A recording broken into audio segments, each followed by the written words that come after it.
What's up, ladies and gentlemen? Welcome to yet another C programming tutorial. This is Ashish from alibrary.n, and as promised, we'll continue with strings, and I'll teach you something on string manipulation function of string, including handling the library. Okay, so we'll start with a function which is string copy and string encopy, and what that would do is, I think it's better if I just show it to you with the help of a program.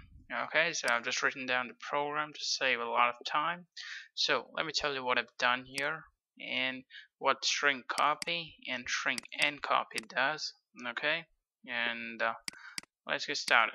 Okay, so I've just initialized an array. I've just named it X, and I don't know whatever how many ever characters you want. I don't know how many characters would it be, so I just say happy day. Okay,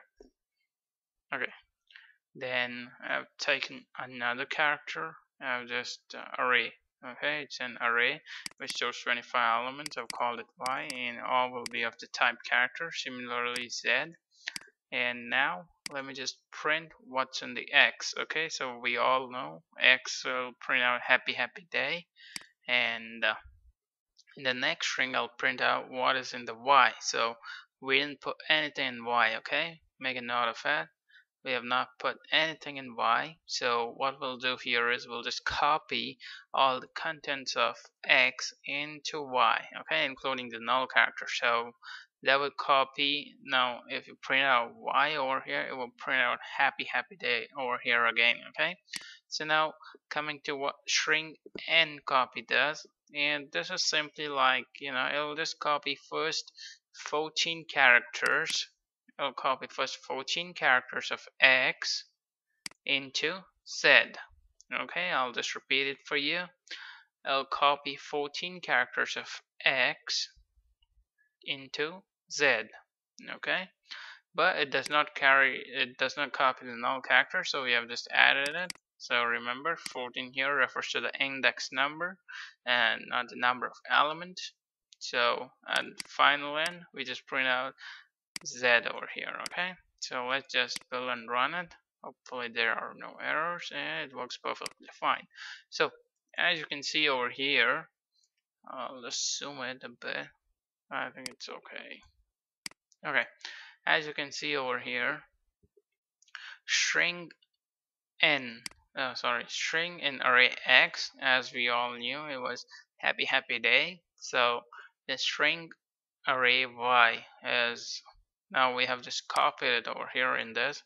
This is the inbuilt function. So what this would do is it would just copy whatever is in the x and it'll paste it into y. Okay, it just pasted it into y. And now string encopy, what this would do is this would copy only the 14 characters. Okay, so 14 characters, it would be 1, 2, 3, 4, 5. Space is also, space will also be counted. So where was I? 5, 6, 7, 8, 9, 10, 11, 12, 13, and 14. Okay, so you see it just included all the 14 characters, but null character was not included in this. Okay, make a note of it. Null character was not included, so we accidentally added a null character because it has to terminate with a null character. Okay, so I think that was pretty clear on this one, on string copy and string encopy. Now let's see how you combine two strings, and that's done using concatenate. It'll be cat. So let's just do a program on that. So guys, I've just written down the code for how you concatenate the strings. So here it is. So let me just walk you through this again. I've just taken and character of array. I've just called it as may all good things. Then I've taken s2 happened to me. Then s3 is just blank. There's nothing in it right now. So what I'll do here is I'll just first print out what it is, what s1 is. So obviously I'll print out may all good things for s1, and at the place of s2 I'll just leave a space for you so that you could read it. Okay, so for s2 it will print out happened to me. All good things happen to me. Okay, you should keep telling that to yourself. Okay, anyway, so what I've done here is I've just shown you how concatenation works, and what this would do is it would join, it would, it will keep the first part like this itself, and it will take the second part and join it next to it. Okay, so I'll just build and run it so that it will be easy to explain.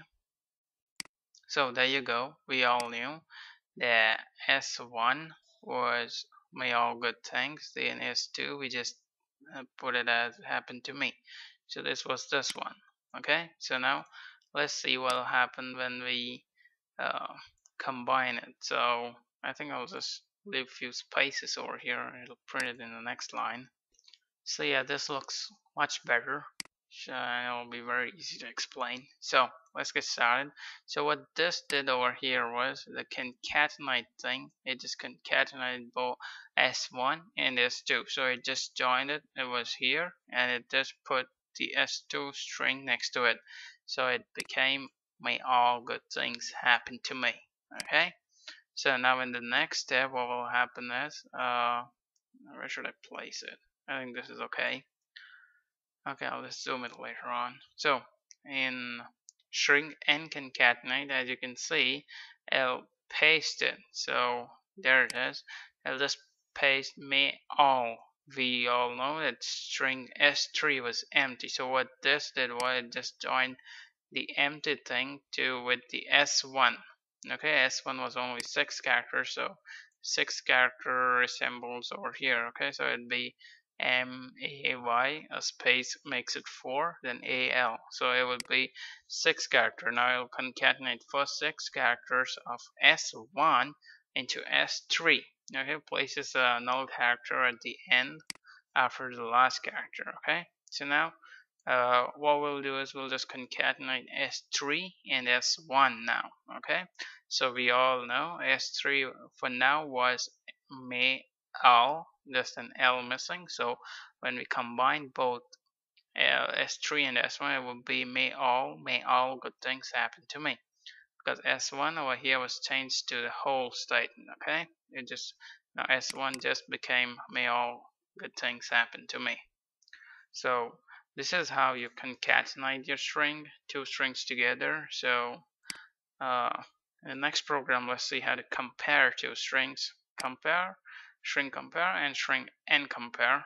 I think you can predict it, but let's just do it.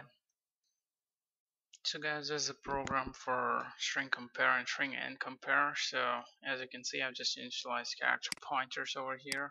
Character pointers, these are the 3 character pointers. I've just named as Happy New Year, and Happy Holidays. And then what I've done here is I've just printed out it separately what string 1 is 2 and 3 are respectively.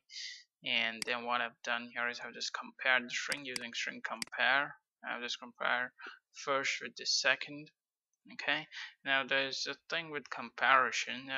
The function string compare will compare its first string argument with its second string argument, character by character. It'll match H, H, A, A, P, P, Y, Y, and the space as well. So it would return, now this inbuilt function string compare, it will return a 0 if the strings are equal, and it will return a negative value if the first string is less than the second string, and a positive value if the first string is greater than the second string. Okay, now the function string and compare over here is equivalent to string compare, except that string and compare compares up to a specified number of characters. Function string and compare, it does not compare character following a null character in a string. Okay, so let me just build and run it. So there you go. There you go. I'll just print it out all the strings, then I'll just compare, and then I'll compare, well, 1 and 3 and 3 and 1. As you can see, if these two are completely equal, it print out S1 and S2 both are equal, it print out 0. Because they're completely equal, it print out positive 1. As I had said, why it will return a positive 1, it will return a positive value if the first string is less than the second string. Okay, so now if you so it again compares the string and it prints out -1 the same way it follows with the string and compare. It will compare the string for a particular number of characters and it will print out if they're same or not. And it will print out the same 0, 1, and -1. I think you can figure that out. Okay, so I think that's it for this tutorial, guys. I'll see you in the next tutorial. We'll do a little more on strings. So thank you guys for watching. Please don't forget to subscribe and I'll see you in the next tutorial.